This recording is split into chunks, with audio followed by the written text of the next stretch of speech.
Donc nous allons entamer le chapitre 7 qui parlera donc des documents justificatifs de l'origine. L'origine se doit d'être justifiée par des documents en fonction du type des relations entretenues par l'Union européenne avec le pays en question. Les relations de l'Union européenne et les pays tiers, donc on va déjà commencer par une origine non préférentielle. Le document de base, dans ce cas, est le certificat d'origine. Les conditions, bien entendu, seront différentes suivant que l'un se situe à l'importation ou à l'exportation. À l'importation, en règle générale, un justificatif d'origine est exigible à l'importation dans l'Union européenne. En effet, en l'absence d'harmonisation des règles d'origine non préférentielles, un certificat établi dans un pays tiers en fonction des règles d'origine qui lui sont propres et donc différent de celles de l'Union européenne n'a aucune force probante. Malgré un certificat d'origine, ça ne veut pas dire pour autant qu'il va bénéficier de certains avantages.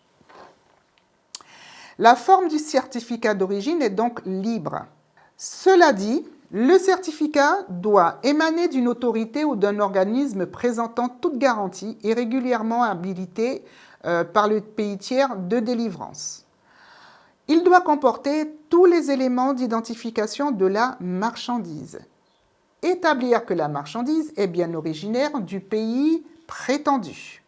Cependant, des règlements ont prévu des cas dans lesquels une justification doit être obligatoirement être fournie. C'est le cas de règlement CEE 3850/89 qui prévoit des régimes particuliers d'importation de produits agricoles permettant d'accorder le bénéfice d'importation réduite à l'importation à l'égard de certains produits de pays tiers. À l'exportation, les conditions sont ici beaucoup plus contraignantes. L'utilisation est déterminée par les pays vers lesquels la marchandise donc, va être exportée. En effet, la réglementation du certificat d'origine est du ressort du pays qui va importer la marchandise et il faut donc se renseigner au cas par cas. Donc un exportateur, en fonction du pays où il va envoyer sa marchandise, mais il se doit de s'informer auprès des organismes habilités du pays dans lequel il envoie la marchandise pour savoir ce qu'il faut comme document pour permettre l'importation donc, dans ce pays-là. Relation entre l'Union européenne et pays associés, donc origine préférentielle.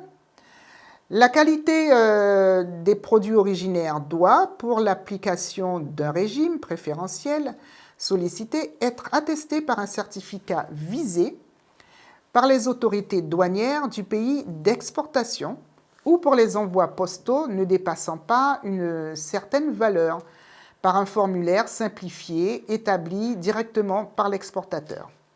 Certificat d'origine forme A. Donc, à l'importation, dans l'UE de produits bénéficiaires du système de préférence généralisée, SPG, nous aurons aussi le certificat EUR1. Donc, celui-ci, c'est dans tous les régimes préférentiels et à l'exportation de l'UE en cas de cumul bilatéral avec un pays SPG, donc toujours un pays avec lequel on aura donc des préférences généralisées. Nous aurons le certificat EUR1 ou EUR2, EUR1 ou EUR2 dans l'accord avec la Syrie. Et nous avons aussi le certificat EUR-MED ou déclaration sur facture EUR-MED. Ça va être dans le cadre d'application des règles de cumul avec des pays adhérents de la Convention Pan-Euro-MED. Donc, de manière générale, tous les pays méditerranéens, tous les pays du Maghreb.